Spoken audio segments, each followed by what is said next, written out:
Greetings, it is I, Eamon. Welcome to I Wanna Hack. We are going to be adding modifier groups and modifiers to your items in Toast today. The order matters here, so you have to add the group first and then the modifiers to the group. That can throw some people off the first time you run through this, but it's pretty easy once we walk through it in this short video. Would you consider hitting like and subscribing to my channel for more tutorials and walkthroughs like this? You're awesome. Have a great one. Enjoy the video. The first thing we're going to do is go to our menus, and I'm just going to go into this coffee menu group, or into the coffee menu rather, and now right here we're going to go into the coffee menu group. So it's weird how they nest stuff, but you know, that's how it works here in Toast.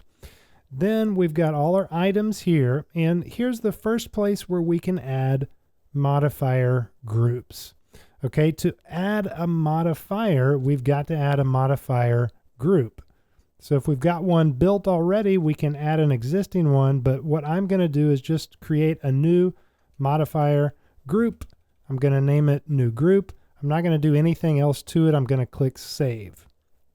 If you scroll down here within this new group that we've created, we have a modifiers section. This is where we add our actual modifiers. Okay, so here's modifier 1. We're going to put the price of $1. We'll add another one, modifier 2, add $2. Okay, so now I've added 2 modifiers to this new modifier group, and it's nested within the coffee menu group. Okay, that means that every item in this coffee menu group is going to have this modifier group on it.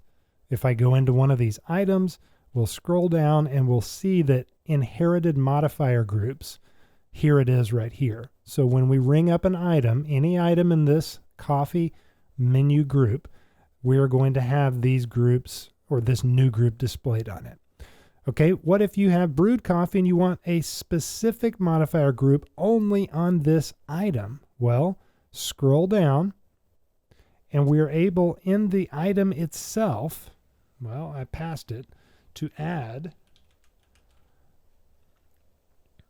a modifier group.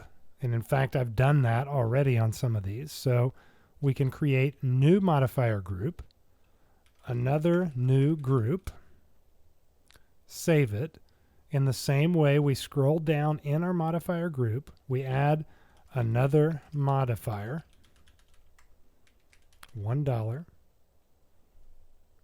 And we'll go back to brewed coffee, the item that we were editing, and we'll see that now we've got this another new group as a modifier on this specific item. Okay, so these are for just this item.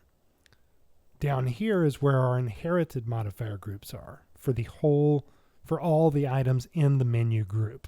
So back here in our menu group, if we go into another item, say this brunette, and we scroll down to modifiers, we don't have that another modifier group here because it was only added on that single item.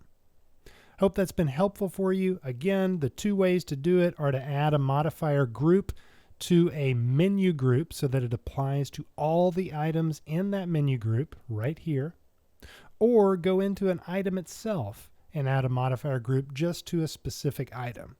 It's only once you've created a modifier group that you can create modifiers, the individual items that you'll actually select on the cash register screen within that modifier group. Hope that's helpful for you. Please subscribe to the channel. I'm making more tutorials like this all the time. Hope you have a great day. You're awesome.